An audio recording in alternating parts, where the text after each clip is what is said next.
She claimed to possess a bomb and brought along her 7-year-old son Samuel, who sustained critical injuries. Despite the presence of off-duty police, Moreno was able to enter with rifles and a bag filled with weapons, raising significant concerns regarding the security of the church and the mental health protocols in place. Lakewood Church, under the leadership of Joel and Victoria Osteen, has been mired in controversy for an extended period. When Hurricane Harvey struck, the church was initially slow to open its doors, which led to a global outcry under the hashtag #OpenLakewoodChurch. Although the church eventually took action, the criticism persisted. Financial transparency has also emerged as a contentious issue.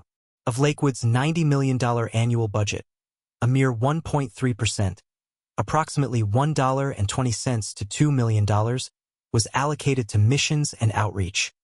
The majority of the funds were directed towards media, salaries, and events, prompting some to question whether the church was prioritizing business interests over its ministry. Theologically, Joel Osteen has faced accusations of promoting a superficial gospel that is uplifting yet lacks substance. Critics contend that his sermons sidestep crucial Christian themes such as sin, repentance, and the cross. Theologians like Michael Horton have even gone so far as to label it heretical. Despite these controversies, the Osteen family remains integral to Lakewood's identity. Victoria is a best-selling author, and their children, Jonathan and Alexandra, are actively engaged in the church's youth and music ministries. The Osteen legacy continues to shine brightly, yet beneath the surface, questions persist. Is this a beacon of contemporary faith or merely a meticulously crafted empire of image and influence? As the boundaries between ministry and media continue to blur, only time will reveal the truth.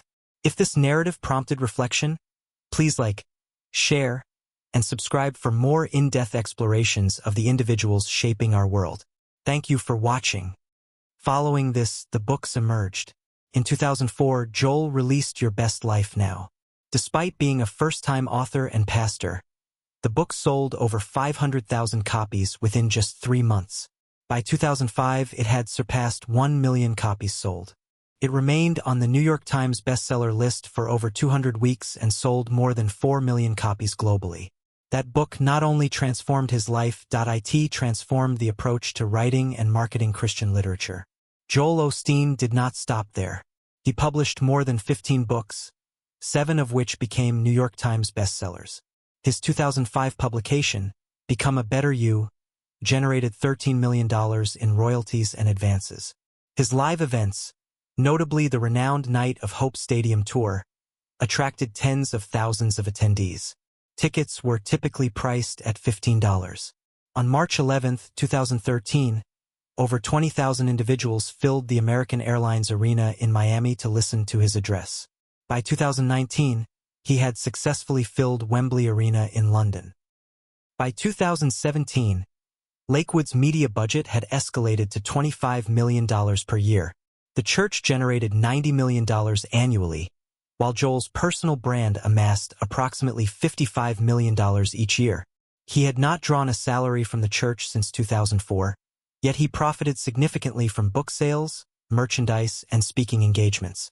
He resided in a mansion valued at $10.5 million and owned an additional home worth $3 million. However, behind the scenes, criticism grew.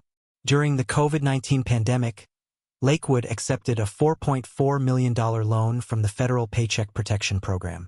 In spite of its substantial budget, public backlash compelled them to return the funds. The damage was already inflicted. Then, in 2017, Hurricane Harvey struck. With much of Houston submerged, Lakewood Church, which remained dry and fully operational, chose to stay closed. In 2024, Lakewood Church faced tragedy when Janice Yvonne Moreno, a woman diagnosed with schizophrenia, entered the church armed with an AR-15 and opened fire. Whenever his father requested that he take the pulpit, Joel would respond, "You are the preacher. I will ensure you appear favorable on television." Then, everything shifted in January 1999. On the 17th, Joel delivered his inaugural sermon. 6 days later, Joel Osteen passed away from a heart attack. In an instant, Joel was propelled into a leadership role, assuming control of a church with 6,000 members. He felt unprepared. He lacked experience. Many were skeptical of him. Yet, something clicked. By 2004, Lakewood Church was attracting over 30,000 attendees each week, establishing itself as the largest church in America. This success was not coincidental. Joel Osteen increased the church's television airtime budget, acquired billboard space along highways, and ensured his message extended well beyond the church's physical boundaries. His sermons were straightforward and uplifting, centered on aspirations, hope, and faith in God's plan. There was no reference to hell, sin, or judgment. Critics referred to it as Christianity light, yet his audience embraced it. He provided them solace and reassured them that they were not broken, that brighter days lay ahead. In 2003, Lakewood made a groundbreaking decision by leasing the Compaq Center, the previous venue for the Houston Rockets. It was more than just a church. It was a 16,000-seat sports arena. The 30-year lease amounted to $12 million, with an option to extend for an additional $22 million. However, the true surprise stemmed from the $95 million renovation, which introduced 5 new floors, waterfalls, classrooms, studios, and extensive carpeting. By July 16, 2005, the grand reopening attracted 16,000 attendees in person and millions more through broadcasts.